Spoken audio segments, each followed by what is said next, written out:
Do you feel like the legislature is straying from the Constitution? In some cases, of course it is. Things like states' rights are being watered down or weakened.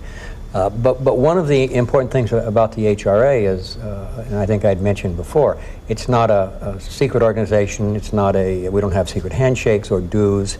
It's made up of representatives who support the constitutions of both the federal and the state and the Republican Party.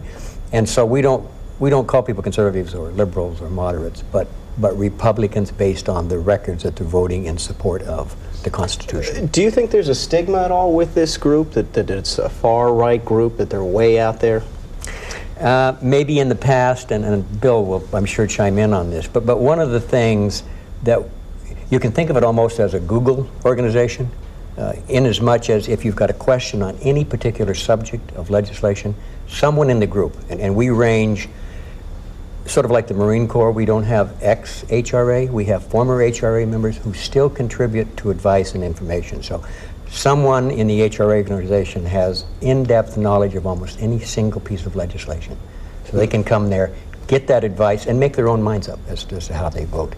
I think Bill had a comment on. Sure. If extremism is to be defined in percentages, then clearly we're not, because we have at least half the caucus, if not more, Republican caucus, attentive and participating in our efforts, contributing to the pink sheet, contributing to another thing that we do, which is come up with a legislative agenda. So, you know, we're certainly not an extreme group within the Republican caucus based on the numbers who participate.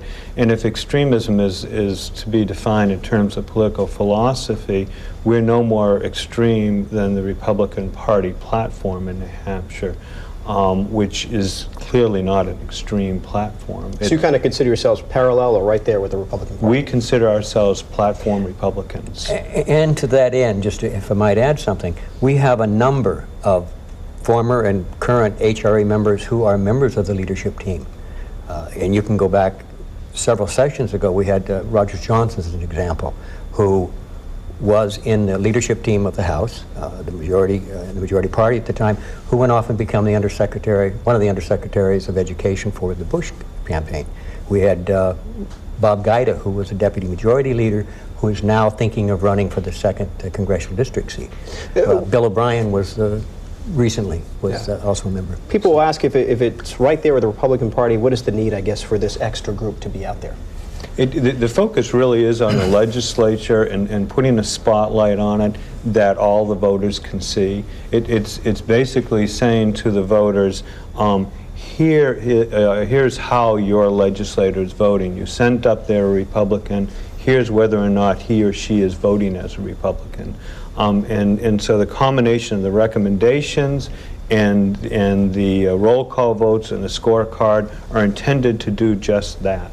And no more. It's a our focus is limited in that regard, but very important in that regard as well. I do want to go through some of the things I read on the website, some of the things that you follow here. One of them is promote partisanship, it says on the website. Can you kind of describe what that means? Why promote that? Because partisanship defines the alternative for the voters. There's a place for bipartisanship at times. There's a place for nonpartisanship. When we defend our country in battle, that's a time for no partisanship whatsoever. If we're trying to, at the end of the session, come up with a budget that will work, that's a time for bipartisanship.